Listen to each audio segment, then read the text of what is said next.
get started, don't forget to like, subscribe, and comment down below. And if you have your own spooky, scary story that you would like to share with me to read in a future video, make sure to email this lovely email right here, which is also available in the description down below. Ooh, that wheeze. Okay, it went away. It sounded like asthma for real for a second. We've barely even started and Coraline is already slumped. The first story is called The Man with a Ladder and Bad Intentions. When I was a senior in college a few years ago, I lived in an old house about a 5-minute walk from campus with five of my girlfriends. It was still COVID time, so we spent a lot of time just in the house, since we could not really go anywhere else. To preface, this house was old, and many of the windows didn't lock. Didn't lock. Our landlord sucked, as many college ones do, and did not do anything to fix the issue, but with it being 6 of us, and often a boyfriend or two sleeping in the house, it felt mostly safe and many of us would keep our windows open. Maybe a second or third story window, but not the first floor. Fuck that. Our college was in a town just outside of the second most dangerous city in the state, but right around the campus it felt relatively safe. When the weather started to get warmer in the earlier spring, we would sit out on the roof to sunbathe, and this roof faced our street. We would access the roof from my roommate's, let's call her Mary, bedroom window on the second floor, since it led straight to the roof. Our street was residential and did not get a ton of traffic, but we did have a couple of encounters of younger guys catcalling us as they drove by, but nothing seemed sinister, as we were just college kids. One night, late in the semester, Mary went to her room to call her brother while the rest of us were hanging downstairs. That's when she rushed downstairs and said she saw a ladder leading up to the roof, where we would all sunbathe right near her window, which was open. Later we learned she said out loud to her brother what she saw before she came down. When she told us this, my other roommate and her boyfriend ran outside to find a man running away from her, or from our house, with a freaking ladder, who we assumed heard Mary telling her brother she saw a ladder and knew he was about to be caught. It was dark, so we could not make out anything about him. I immediately texted our landlord asking if he had someone come by to the house to do any work, and he said no. We then called the police, who came by. They did some investigating and patrolled our house for a couple of nights, but never found out who the man was, what his intentions were, or if he had been there before. So to the creep with the ladder, let's not meet again. The next story is called Strange Man Walked Into My Backyard and Watched Me from My Balcony. For some background first, I'm a 29-year-old woman and I live in an apartment in a sketchier side of town, so I'm not unaccustomed to strange people pulling up and strange things happening. I've been through a home break-in, so I'm very hyper-vigilant when it comes to keeping myself and my home safe. I also smoke cigarettes. Nasty habit, I know, but having cats and not wanting my house to reek like smoke, I'll walk out to my balcony. That's exactly what I was doing when this happened. I was sitting on my balcony, smoking and just enjoying my night, when I noticed a car I've never seen before pull into the back parking lot of my building, right by my balcony, and I initially felt a bit off, but I didn't want to come off as being paranoid, or I didn't want to come off as being the paranoid neighbor, so I keep sitting and smoking my cigarette. Then I hear footsteps making a beeline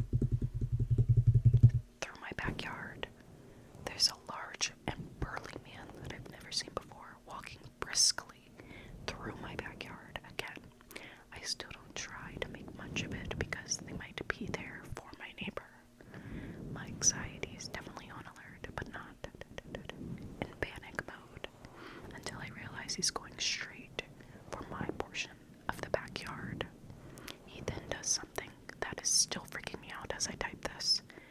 He stops right in my backyard, looks up at me on the balcony. Not a word. Now I'm in absolute panic mode. I audibly say, "Oh fuck no," spring up, slam and lock my balcony door, and run to my upstairs bathroom, dialing 911. I listened to every sound from downstairs while I stood panicking in the bathroom, and truthfully, it sounded like someone was messing with my back door. I don't know for sure because I was in hypervigilance. I do know that he was in my backyard for a few minutes because I was in the bathroom for several minutes until I decided to peek out my balcony window. I saw him walking to his car and getting in. That also tells me that I don't think he was here to rob me, but something more sinister. He was lazy because, again, I live on the cheaper side of town, so you can imagine the quality of my doors and locks.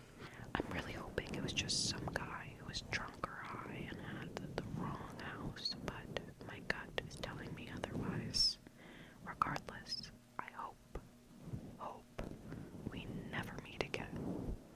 Note, if you're watching this, next time this dude comes around, if he comes around, I hope he doesn't, but next time he does, snap a little photo. The next story is titled Alone. Hello, my name is Nina, and I'm French, and my story takes place in the small countryside in the south, a place where nothing usually happens. As I tell you this story, it has now been 2 years since it happened. I was 13 years old. One evening, my parents decided to go have dinner at a friend's house, but I preferred to stay home. It was a Friday night, and I was tired. It's actually quite common for my parents to leave me home at night and evenings because I rarely go with them when they go out to eat or to parties. So, I'm used to being alone at night. I must admit that I often have this feeling of being watched when I'm alone at home, whether it's day or night, but I always thought it was just paranoia until that night.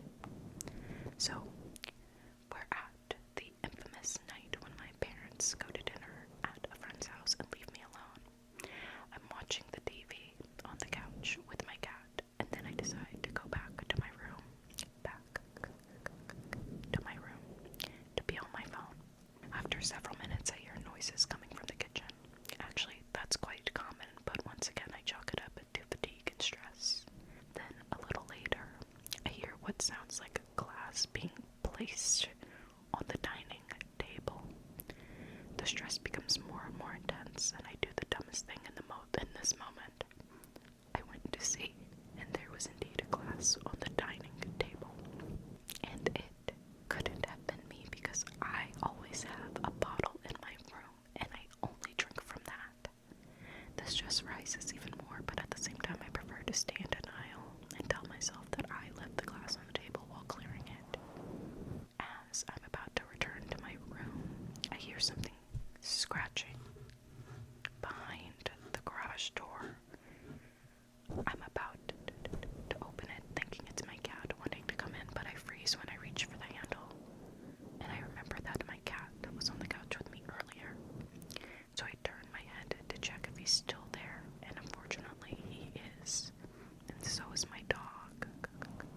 At that moment, I'm genuinely worried, and I rush back to my room. But on the way back, I noticed that my parents' bedroom window and the bathroom window are wide open.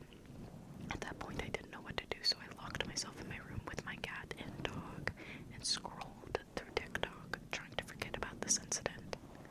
When my parents came back, I acted as if nothing had happened.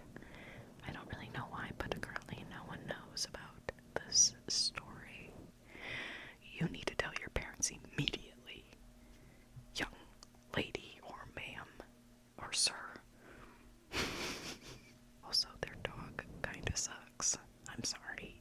Hero, my son, would have barked the moment he heard somebody outside the house. The next story is titled Man Tried to Enter My House.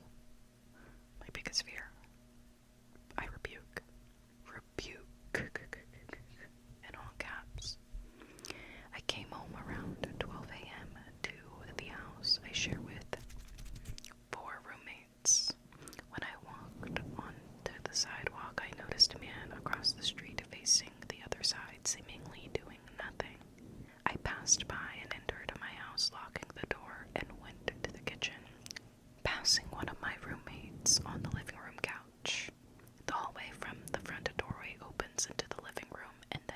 kitchen.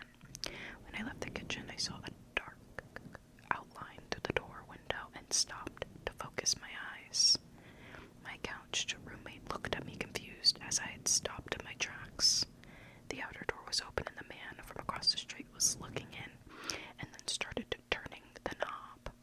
As I heard the knob start to rattle, I said something like, "There's a fucking guy at our door." My roommate got up from the couch, alarmed, and we together got closer to the door. I could see the man's face clear now, pressed up against the door window. His face was blank, yet long, oily hair and pock marks on his cheeks. His expression made me feel incredibly uncomfortable, as it seems he was looking through us with no recognition of us. My roommate called down to the basement roommate to make sure his door leading to the backyard was locked. I got closer to the man as he kept trying to to go upstairs and alarm my other roommate. When we come back down, the man wasn't at the door, so we peered out the window to see if he was standing, to see him standing in our walkway looking across the street again. Reflecting on this, I was just happy I remembered to lock the door, because we'd often stupidly forget and spend the night with the door unlocked. No, don't ever do that. Straight up, if you're a woman, even if you're a man, fuck that.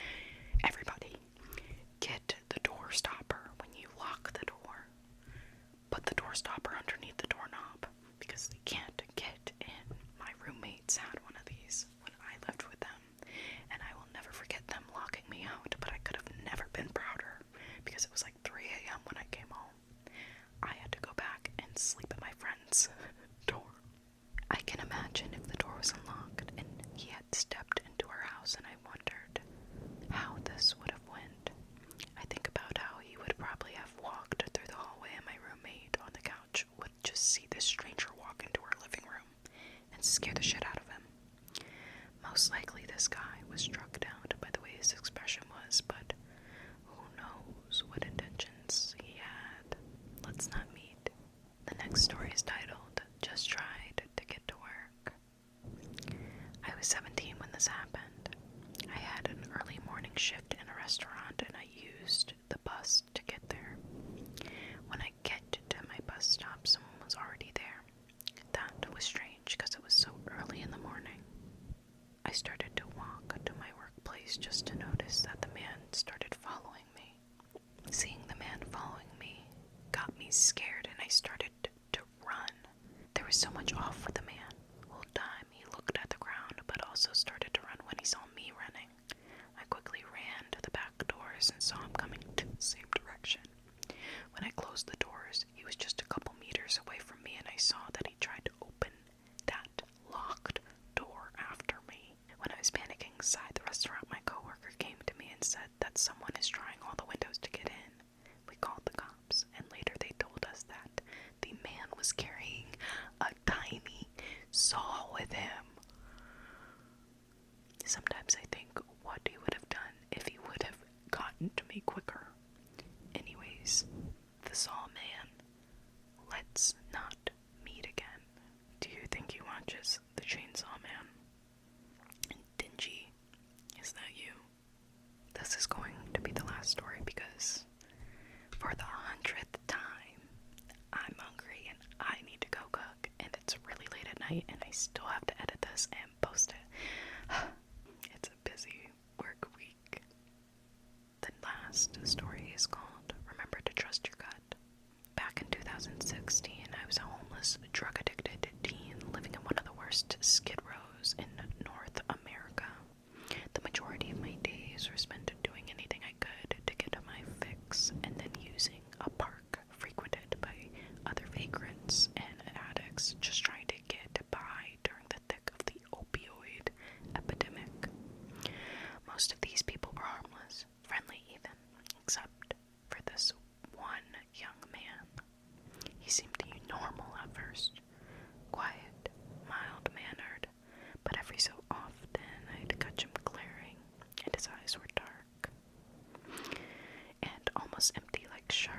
this guy in an almost verbal brawl was something I'd never had ever witnessed in my entire life.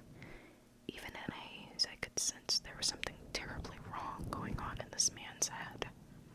A few months passed by, and then I had found a place to rest my head indoors.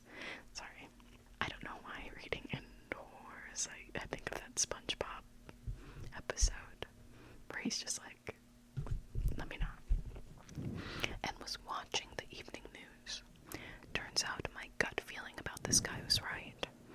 He had gone to a neighboring city, stolen booze and a large knife, walked into high school, and ended up murdering a young girl and seriously injuring another. For a while, my mind went through a lot of what ifs and felt guilty for not having gone to the authorities with my suspicions. In hindsight, there wasn't really anything I could have told the cops about him, besides the off-putting vibe he gave off. And something tells me they wouldn't have taken a junkie seriously anyway. Yeah, they're useless. Scary murderer from the park if you ever get paroled. Let's not meet again. That is terrifying. Again, if you have your own spooky, scary experience,